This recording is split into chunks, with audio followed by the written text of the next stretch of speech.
И так бегло и коротко, что понадобится из инструмента для того, чтобы выложить из керамики душевую ванну нормально, не заморачиваясь, чтобы все было под рукой, все было просто. Ну, во-первых, все, что вы видите здесь на столе.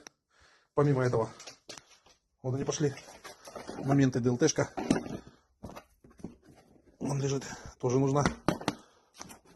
Болгарка с регулировкой оборотов обязательно, без регулировки на отрез, регулировкой на шлифовку, все, что нужно. И пошло-поехало. Вот так вот. Кажется, вроде бы, что там? Прийти положить плиточку. А нет, у каждого объекта свои моменты. И я тащу инструмент ровно так, как вижу цельную картину. И потом доношу уже тот,